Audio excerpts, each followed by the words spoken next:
I find myself parked in front of my dock at the boat harbor. And I'm looking at boats all over the harbor tied up with their nets swinging in the wind.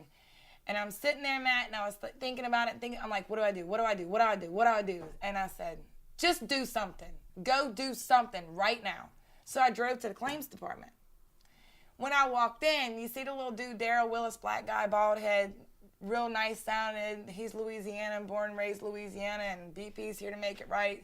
Peach polo, glasses. Yeah. I walked in there shooting the commercial. And he looks at me and he says, Kindra, you're famous. And when he did, I think he realized about that quick when I said, fame is not what I seek, but I want to meet with you right now, right here, and I'm pissed. And the cameras slowly dropped down. And he said, what's the matter? I said, not right here, in the back, let's go. He said, no problem, let's go, calm down. So we're walking to the back, the dude's snapping the camera. I said, quit taking pictures of me. If you publish it, I'm suing you personally. We go in the back, we walk, I was pissed.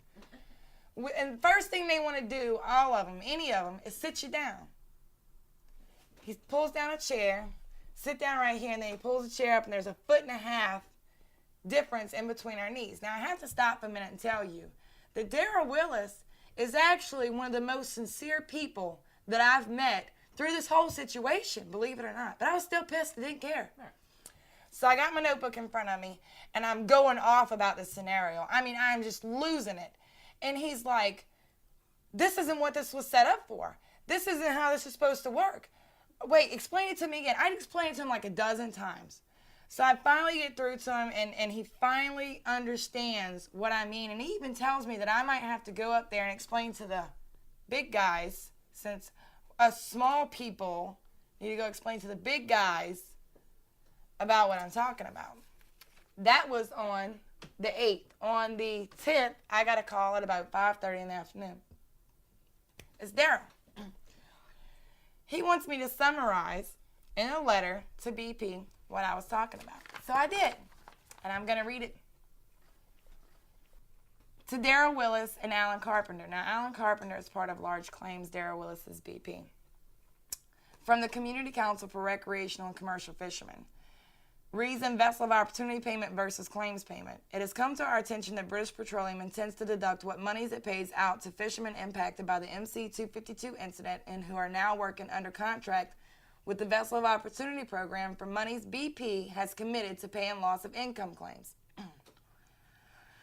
After careful review of the VOO contract, we have discovered that nowhere in the VOO contract does it specify that parties working under said contract must be directly impacted by the MC-252 incident.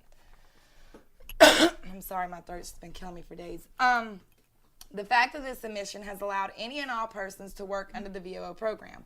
As evidenced on the dock and reported in the general media, many persons and boats currently working in the VOO program were in fact not at all impacted by the MC-252 incident. Many of the persons and boats working still maintain full-time jobs and businesses, and the money they receive from the VOO program is in addition to their normal incomes.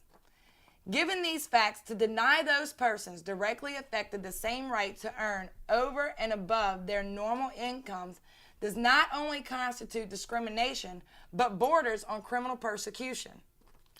Those dependent on their livelihoods prior to the MC-252 incident would be singled out and held back from taking advantage of what has been a windfall for those not directly affected. Want to go to court on this one? Let's go. You want to go to Oprah with it? I am ready. We will not tolerate being any further persecuted. The fears our families are experiencing, the loss of not only our livelihoods, but also our way of life, our legacy, our pain has no dollar value. Yet, we will not sit idle while those around us profit hugely from our tragedy, and we are being held at our previous level by this policy. We demand that BP pay us our full claims money and our full VOO pay. The two are as unrelated in relation to us as they are to the plumbers, bankers, lawyers, and other people you have working in the VOO program. We will not accept any response or answer that is not in writing. Now, past Saturday, this Saturday, which was 26th, I had already sent my kids out, and I had just received this letter the same day that I finally went to go see them. This is the letter that I received. Now, keep in mind, just Louisiana alone, the commercial and recreational charter fishermen's yearly annual revenue, $2 billion for commercial and $1 billion for recreational charter fishermen. That's $3 billion a year just for Louisiana. That's not counting Mississippi, Alabama, and Florida. When I did this, I aimed at all 4 states because I want our fishermen coastal to be taken care of. Dear Kindra, we are in receipt of your correspondence regarding the VOO program and appreciate your concern. BP will continue its efforts to pay legitimate claims for losses incurred due to the Deepwater Horizon incident. However, federal law clearly provides for adjustments for all income resulting from the incident, all income from alternative employment or businesses undertaken, you're going to love this part, and potential income from alternative employment or businesses not undertaken but reasonably available. Therefore, any income earned by claimants during the period of which they claim losses must be factored into the evaluation of their claimed loss of income, and this will include income paid to participants in the VOO program. They summed it up in one paragraph. Billions upon billions of dollars for coastal communities. One paragraph. One paragraph. This is what they think, that we're going to clean up their toxic shit for the same price that we're going to pick up shrimp? Are they loony? Have they lost their minds? The worst part about it is they're even going to, if one of our guys say, well, you know what, man, people are getting sick, and I really don't want to go out there and clean up oil. I think I'm just going to take my claim and be okay with it.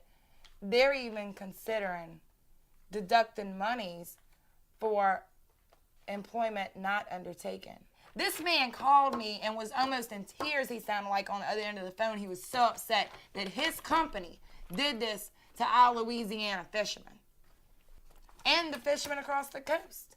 So this isn't going to we're not going to let this slide. This is something that we're going to move forward on and we're going to work on, and they're going to come to a compromise. And the compromise is they're going to pay for their own cleanup.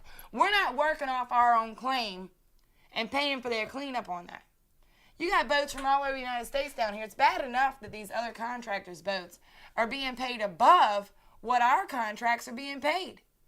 And our guys are the ones down there spreading the boom, taking care of the boom and all this stuff, while most of their oil mop boats are kicked back on the boom, relaxing for the day, bringing supplies back and forth to our guys. What in the world are they thinking? That we're trash? That they can treat our men like this? Well, you know what, baby? You better look somewhere else, Scoop. Because we'll all just leave. Think that we won't evacuate. We're used to it. We are professionals. We will leave. They could have it. So this whole situation's beyond screwed up, but that's the financial end of it.